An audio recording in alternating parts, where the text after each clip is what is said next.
Hello and welcome to my Jato Part 1 project. Now, my current project, the Nitro Stampede, is placed on hold because I'm waiting for a few parts to arrive. But while that's coming in, let's work on this one here. Now, I was told that the engine was, of course, stuck, but it does have potential to run. However true that is. But of course, I did get this for about like 150. And one issue that I've already sort of noticed is that the engine is stuck either at top dead center or is just stuck from corrosion. So let's take a look under the body here. So let me remove these body clips. And this body I did get brand new. This was separate from the car. And these rear tires were also separate from the car because the ones that came on this car were, well, these. And yeah, those just won't work for this. So let's take a look, shall we? So of course there's an air filter. It's very dirty. And well, it's a Jato. Now this is my first Jato, so honestly, probably shouldn't be my first. Any advice I would give to you, RC enthusiast, is if you want to get it like a Nitro or even like an older vintage electric that's used as your first RC car, I would kind of hold off on that. It's cool to restore these nice old RC cars and give them their life back, but you won't really have sort of like an understanding of how the car should run as, per a factory one. But we're not following that rule today with this. So let's take a look. So underneath here, yeah, the flywheel is completely stuck. And I've seen many people have many different ways on how to unstuck like an engine. But I'll say my go-to is to remove the cooling head because when you do that, it won't, like the engine going up won't, have that much compression and force. Hesitation, or there's a word there for it, but removing this will make it a lot more easier, and I just really recommend that. So let's just remove this cooling head. Okay, so here's an update. So I took out the engine. There's a lot of resistance here, of course, not gummy, but just resistance. This kind of makes me think that the engine still needs to be sort of broken in a tiny bit, but like this motor and this Easy Start is not from this Jato. Actually, the Easy Start that I came with was bad. I think the motor was broken or burnt out. So I placed it in my toolbox. Hopefully I'll use the rest of it someday. But I did test it with my Rustler Easy Start. This Easy Start is actually from my Rustler. And it does actually spin over. Here, let me plug it in for you. Yeah, that does look pretty good. So I'm gonna reinstall this. Of course, there's a lot of gobbledygook, random shit going on here. So I'm gonna deal with that. And hopefully I'll be able to get this in before I have to go. Okay, so now removing the cooling engine. You can see the temperature wire is right here. This is the proper way to mount it, but just a little note there. Here's the engine. So I will try to, let me see.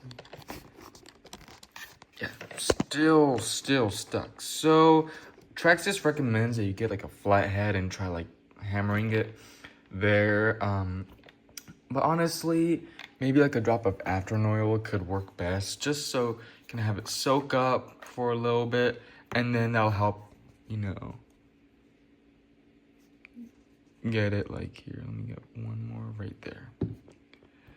So just let that soak up for a tiny bit and just, get a flat head or something. Try to, get the piston spinning. Sorry if I'm like an off mood today. I'm not sure if I'm coming down with like some sickness.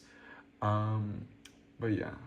First, before I do any of this, let's get all this dirt out first. So I cleaned it as best I can. Took me about like a minute or so. I'm not trying to get this like perfect, honestly, because this will definitely get dirty. As soon as I run it, there's no point in doing all this sort of cleaning. So I'm gonna figure out the wiring here and see how much I can get done with this today. Okay guys, I apologize. I forgot to film like what I was doing here, but I'll try explaining it for you. So I lost one of the spacers, or I thought. When I was taking out this engine, I looked everywhere. I had to pull out even the fridge to see if it like somehow fell down there. Because the Jato exploded view shows there being 2 spacers.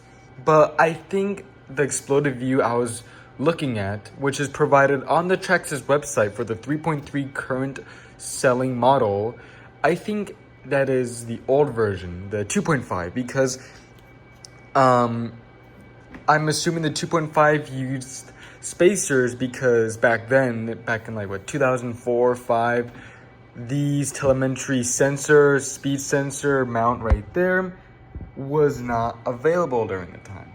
Around 2015, it started being used with the TSM, which this one has. So I installed it with the TSM speed sensor right there. I did have to take out the little skid plate guard right here because it was in the way. And I also had to take out this roll bar, which honestly, it kind of feels a little bit like a Revo in that sense. There's just a lot of things to get through, but I just like this build a lot more. Revo is very, yeah, it's a handful. I prefer my T-Maxes than really like Jato than the Revo, but so far, it's going pretty good. Here's a little update. Let me sit down. So this thing runs. I got it for a very good price. This is a good runner. It's very quick. I'm not sure if it's supposed to be this quick, but a low tap of the throttle and it just soars. It's absolutely like crazy. But let me take off this body because there are a couple issues. Now, of course, I mean, the dirt is one thing, but all RC cars are gonna get dirt. So, I mean, who really cares at this point? But there's more pressing issues, like the servos. They're the main issues here. Watch the steering. So it turns right. I mean, it's slow. 2055 servos are always gonna be slow. But if I try turning left, those are chipped gears. And actually, this is very good compared to when I was running it just right now. It did not want to steer left at all. I'm not sure if there's something up with the linkage, if something's, getting caught there. With my experience, that has happened, like on my Emax, for example. But definitely gonna need new servos because this going 65 miles per hour, that's a safety hazard, man. I don't want to be liable if this hits property or someone. I mean, you definitely want to get good servos. I'm not sure why Traxxas hasn't updated this to the 2075s. I think it's kind of crazy that the Slash, brushed ones, 2-wheel drive, have 2075 steering, but that's just me. This, the throttle servo was basically dead. Here is it right now. I'm probably gonna get 2075 on Jenny's RC because this is just like kind of stupid. Like, oh, it'll take time to reach full throttle. Take a look at this. Here's my throttle. Let me get this in frame. And then I was gonna take this track earlier, but I mean, it's not track ready yet. Even roadworthy. But here it is. Honestly, a very simple, easy sort of RC. I got this for a decent price, I would say. Definitely, if you guys want to get a used RC, definitely get locally on eBay, for example, where I've gotten my fair share in the past. They're just overpriced. eBay, it goes through phases, I would say. Like, there'd either be vintage parts for very cheap or very expensive. I mean, that's from my experience how it goes. And most of the time they're overpriced, so just look around locally. I was able to get, real quickly, this at my local hobby store. This is the Stampede, little chassis cover thing. I forgot what this was called, but I got this for 10 bucks. On eBay, they're $50. It's absolutely absurd. So definitely look on locally on like Facebook or OfferUp, see if you can find anything cool. But yes, again, here is the Jato. Thank you for watching this very quick episode.